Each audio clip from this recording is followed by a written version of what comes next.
de salvarem o planeta, eles também descobriram que Azeroth tinha energia vital tão grande que o titã que nasceria dele seria um dos, se não o mais poderoso de todos. Eles falam com Sargeras para tentar convencer ele de que não precisava destruir os planetas para derrotar os Old Gods. Mas ao saber que os outros titãs só aprisionaram os Old Gods e essa história de que Azeroth geraria o titã mais forte, Sargeras ficou full pistola, dizendo que eles só adiariam o inevitável. Os Old Gods vão libertar, corromper o planeta e gerar o titã sombrio mais poderoso. Ele ficou tão boladaço que conjurou uma magia de foto ancestral que eliminou todos os titãs, além de alterar o próprio corpo. Sargeras agora tinha um corpo avermelhado, gerando chamas. Ele começou a caçar Azeroth para destruir o planeta e a legião passou a ficar chamada de Legião Ardente. Mas enquanto não achava Azeroth, Sargeras e a legião continuaram atacando outros planetas e até corromperam algumas raças para se juntarem a eles. Uma delas foram os Eredar. Entre os membros dessa raça estavam dois de seus líderes, Archimonde e Kil'jaeden, que se tornariam os principais subordinados de Sargeras. Uma boa parte dos Eredar se juntaram à legião,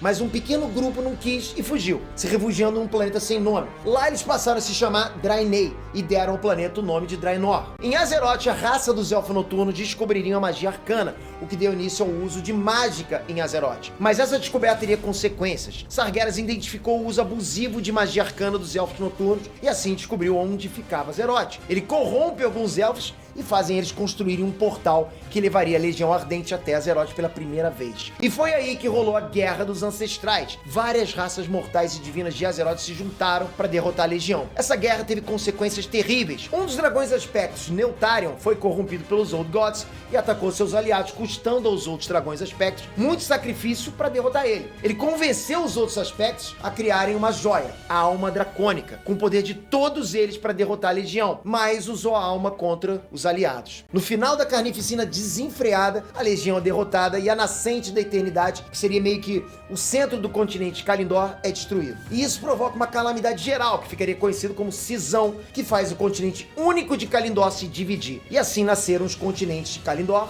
Nortúndria, Pandaria e os Reinos do Leste, além de várias ilhas ao redor deles, e um grande vórtex no centro do planeta, onde ficava a Nascente da Eternidade, que ficaria chamado de Voragem. As raças acabaram se dividindo entre esses continentes também, o que provocou uma reestruturação na sociedade de Azeroth, já que algumas raças aliadas foram separadas e algumas raças inimigas ficaram presas no mesmo ambiente. Enfim, mais guerra rolou depois disso. Impérios, reinos, cidades foram construídos e destruídos. Guerreiros lendários apareceram e entraram para os livros de história de Azeroth. E no meio disso tudo, as raças continuaram a mudar e a evoluir até se tornar o que a gente conhece hoje em dia. Depois da derrota na Guerra dos Ancestrais, Sargeras começou a procurar outras formas de entrar em Azeroth. Ele encontraria essa forma milênios depois, quando ele encontrou um avatar para entrar no planeta, e logo depois ele lutou contra a poderosa maga Aegwynn, a guardiã de Tirisfal da época. Os guardiões de Tirisfal seriam magos escolhidos para vigiar e defender Azeroth de invasores, principalmente a Legião Ardente. Aegwynn derrota Sargeras, mas na verdade o Titã perdeu de propósito para colocar a essência dele dentro da Aegwynn. Depois de um tempo, Aegwynn teve um filho e passou os poderes dela de guardiã para ele. Sargeras se aproveitou para também passar a essência dele pro garoto, chamado Medivh.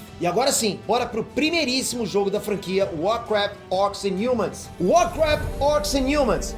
Como eu já falei, esse é o primeiro jogo da franquia, né? Aquele que começou tudo. Desenvolvido pela Blizzard e lançado para DOS e Mac em 1994. Era um jogo de estratégia, em tempo real, com gráficos 2D, mas que já tinha algumas aberturas naquele 3D bem zoadinho, né? Mas que na época, assim, tipo, era top demais. Aqui, a história é focada em um conflito entre duas raças, humanos e orcs. Os orcs seriam uma raça que não existe em Azeroth, mas sim num outro mundo chamado Draenor. No início eles eram uma raça de boas, né? Dividida em vários clãs, mas os orcs, sem perceberem, começaram a ser manipulados pelo Kil'jaeden, bebendo sangue de demônio e ficando extremamente violentos e de pele verde. Assim eles começaram a atacar outras raças de Draenor. Eles começam a quererem achar novos inimigos para enfrentar. E é aí que o xamã orc chamado Gul'dan começou a receber visões de um mago humano de Azeroth chamado Medivh. Já como guardião de Tirisfal, Medivh começou a ser manipulado por Sargeras para passar instruções a Gul'dan. Já Gul'dan estava sendo manipulado pelo Kil'jaeden. Medivh passa para Gul'dan instruções para a criação de um portal que levaria os orcs para Azeroth. Convencendo os orcs a ir para Azeroth, eles começam a construir o Portal Negro,